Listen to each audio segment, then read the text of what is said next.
Então, saudações de acordo ao fuso horário no qual a gente se encontra, né, galera?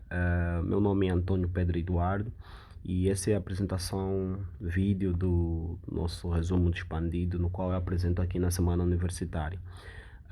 Com o título A Identidade Nacional Angolana e uma História de Angola do ponto de vista do colonizado.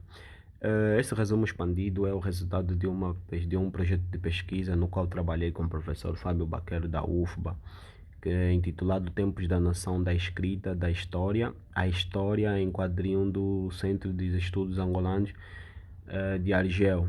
Trabalhamos com a década de 1964 a 69, né? Então, um dos aspectos evidentes nas colônias ela é denotada pela luta de classe e de raça. E, e nessas duas partes, existia duas partes lá, né? Existia um comportamento nessas duas partes através dessa luta de classe e raça, que era o colonialista e o colonizado. Eles se organizavam numa luta um contra o outro. E nesse complexo conflito, os colonialistas eram apoiados pela metrópole, por uma burguesia da metrópole portuguesa, e os colonizados foram dirigidos pelos restos de uma elite burguesa nacional angolana, aliada às massas de trabalhadores, né? Então,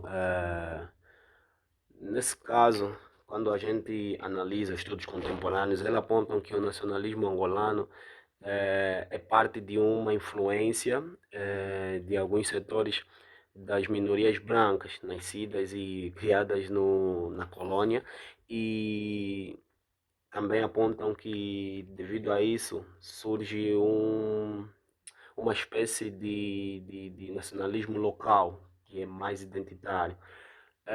Mas quando a gente estuda, quando a gente trabalha com esses conceitos, né? Um deles eh, que produziu muito em relação a isso foi o autor Pimenta, no seu trabalho de 2004. Eh, a gente consegue notar que esse nacionalismo angolano branco também teve os seus interesses, tais como o controle da administração, economia e da política angolana de maneira autônoma em relação à metrópole, Portugal. E que na verdade estes eram os seus reais motivos que fez com que eles criassem esse sentimento nacional angolano. Assim como também o preconceito separatista que estes mesmos brancos sofriam, estes mesmos brancos nascidos em África sofriam por parte dos brancos nascidos na Europa. Ah, com base nessa perspectiva, quando a gente estuda os manuscritos de Sé, os estudos de Sé, né, elas apontam que, especificamente na obra da história, da história de Angola, que é uma obra que inicialmente foi publicada em junho de 64, ela mostra que o nacionalismo angolano na realidade teve as suas origens em suas raízes ainda mais profundas nas lutas dos povos africanos contra as hostilidades colonialistas e que teriam indo se transformando ao longo dos séculos e se desenvolvendo em outras esferas, né?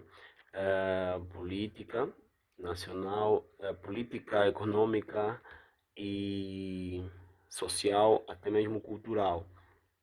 Eh, Então, de modo geral, o continente africano sabe-se que durante a década de 60 a 70, a libertação do povo africano pelas garras contra os colonizadores foi dada pela luta armada contra esses colonialistas, que de algum modo eles tentaram resistir, né, de forma severa a todas as mudanças causadas pelo aumento da colonização branca. E este aumento e assim como a sua consolidação no território ou nos domínios sobre os povos africanos, provocaram uma transformação da natureza do choque entre colonialistas e colonizados. Desta forma, o CEA, ao se retratar do período, né, ela aponta que a origem do nacionalismo angolano é resultado de uma vasta experiência de luta que vem acompanhando historicamente o povo angolano. Já desde 1570, época que o rei Mandum, que o rei Ngola, que Luange combateu o português na Vaz. Desta forma, cria-se uma tese de que o nacionalismo angolano, em especial o nacionalismo do MPLA, é o resultado das transformações e a unificação africana e das unificações africanas e das tomadas, assim como das tomadas de consciência que se faziam neste lugar. Eh, Nesse período, nesse período, né, o que é que os autores pensavam, o que é que os autores do CEA pensavam sobre as lutas pela libertação? Eles tinham duas dimensões nesse contexto, devido apontavam duas dimensões que resultou na luta de libertação. Primeiro, aquilo que a gente já apontou, né, o aumento da civilização branca, que influenciado pelo governo português causa como consequência evidente o colonato em diferentes regiões de Angola para poderem receber os imigrantes portugueses, resultando na expulsão dos nativos em certos territórios, assim também como o aumento da exploração das massas trabalhadoras. Que na realidade a gente descobriu que esse segundo ponto foi o motivo que fez com que o povo estourasse, né? Ficasse cansado dessa exploração.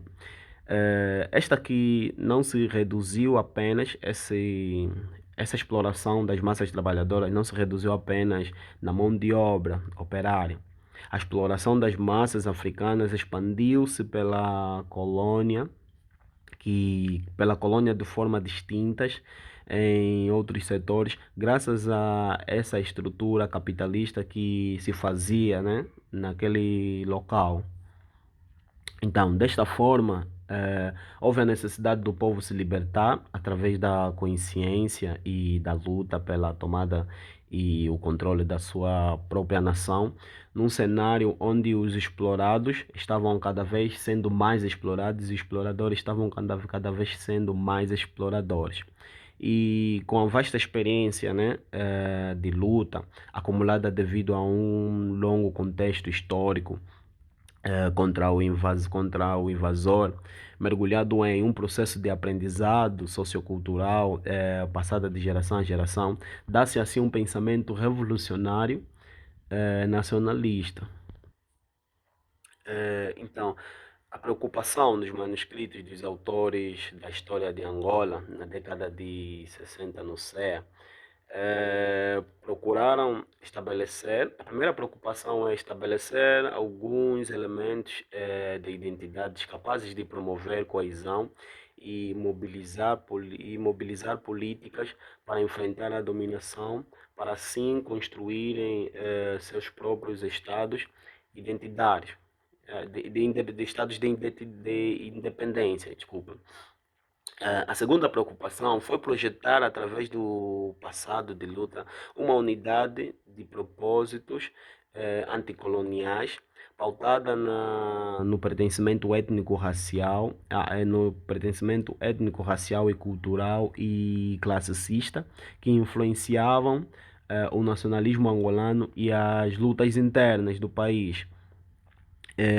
Assim também, eles também tomaram de forma muito importante, né? Apontado aqui, tomaram a identidade como um elemento que define os indivíduos, quer como pertencentes a um grupo étnico-cultural, quer no sentido amplo da nacionalidade da pessoa. Então, temos aqui o nosso quadrinho, que também foi analisado dentro do nosso projeto, que eu acredito que é um dos fundamentos da nossa pesquisa, assim como os apontamentos aqui no nosso resumo expandido, né? Eh, Aqui o quadrinho mostra o nacionalismo naquele período, né? De como era dado. O quadrinho ele foi criado na década de 60 em Argel e foi impresso em Lisboa na década de 70. A história retrata a ascensão de um homem angolano, né? Negro, que eles dizem a transformação extra descrita pelos autores da obra como uma transformação de um homem angolano da escravidão para a luta e da luta para a libertação completa da garra dos colonialistas e do imperialismo, né? Então aqui um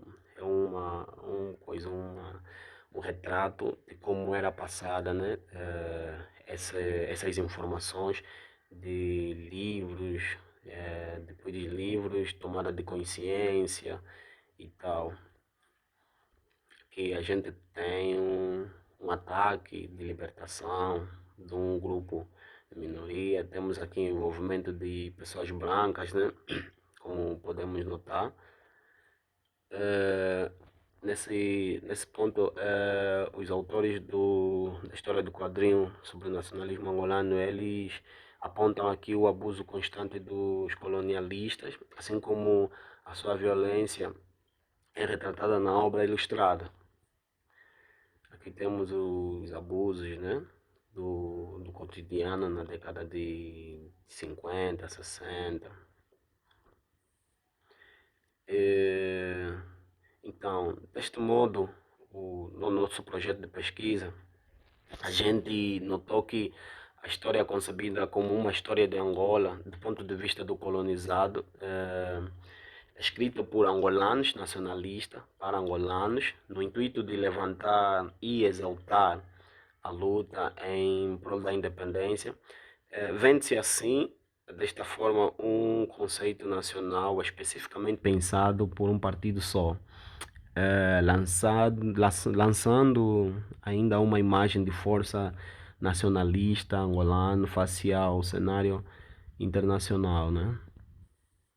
Aqui temos a nossa referência, né? E obrigado por chegar até aqui.